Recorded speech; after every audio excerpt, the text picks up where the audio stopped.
കുറച്ച് സാലഡാണ് ഉണ്ടാക്കാൻ പോകുന്നത്. സൈഡായിട്ട് നമ്മൾ ഒരു ചിക്കൻ ഫ്രൈ ഉണ്ടാക്കുന്നുണ്ട്. ചിക്കൻ തൈ ആട്ടോ എടുത്തേക്കുന്നത്. കിച്ചൺ ടിഷ്യൂ വെച്ചിട്ട് ഇങ്ങനെ വലിച്ച് കളഞ്ഞു കഴിഞ്ഞാൽ പെട്ടെന്ന് സ്കിന്നെടുത്ത് കളയാം കേട്ടോ. വരഞ്ഞും കൂടെ വെച്ചിട്ടുണ്ട് കേട്ടോ. ഇനി ഇതൊന്നും നമുക്ക് മാറിനേറ്റ് ചെയ്യാം. കുറച്ച് ഉപ്പിട്ട് കൊടുക്കുന്നുണ്ട്, മഞ്ഞൾപ്പൊടി ഇട്ട് കൊടുക്കുന്നുണ്ട്, പാപ്രിക്കപ്പൊടിയാണ് ഇട്ട് കൊടുക്കുന്നത്, കുരുമുളക് പൊടി ഇട്ട് കൊടുക്കുന്നുണ്ട്, സോയ സോസ് ഒഴിച്ചു കൊടുക്കുന്നുണ്ട്. പിന്നെ ഉപ്പിട്ടിട്ടുണ്ട്, സോയ സോസിനും ഉപ്പാട്ടോ.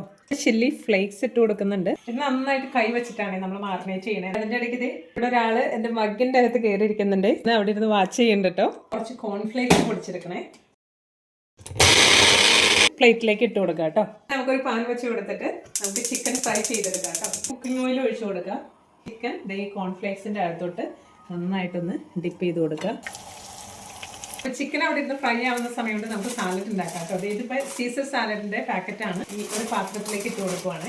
മുന്തിരി ഉണ്ട് കേട്ടോ, അതിട്ട് കൊടുക്കാം. കുറച്ച് ക്യാരറ്റ് ഉണ്ട്, ആ ക്യാരറ്റും കൂടെ ഇട്ട് കൊടുക്കുന്നത്. ആപ്പിളും കൂടെ ഇവിടെ ഗ്രേറ്റ് ചെയ്ത് വെച്ചിട്ടുണ്ട്. ശകലം ഉപ്പിട്ട് കൊടുക്കുന്നുണ്ട്. സാലഡ് ഡ്രസ്സിംഗ് ആണ്. അത് 3 ടേബിൾ സ്പൂണോളം വരാവുന്ന രീതിയിൽ 1 ടേബിൾ സ്പൂണോളം മയോണൈസ് ആയിട്ട് ഒഴിച്ചു കൊടുക്കുന്നത്. ശകലം സ്വീറ്റ് ചില്ലി സോസ് എടുക്കുന്നുണ്ട്.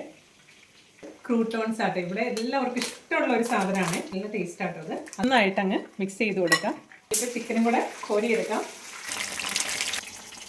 അതേ നമ്മുടെ അടിപൊളിയായിട്ടുള്ള സാലഡ്, അതുപോലെ തന്നെ ചിക്കൻ എല്ലാം ഇവിടെ റെഡിയാണ്. ഇതുപോലെ കഴിക്കാത്തവരുണ്ടെങ്കിൽ ഒന്ന് ട്രൈ ചെയ്തോട്ടോ.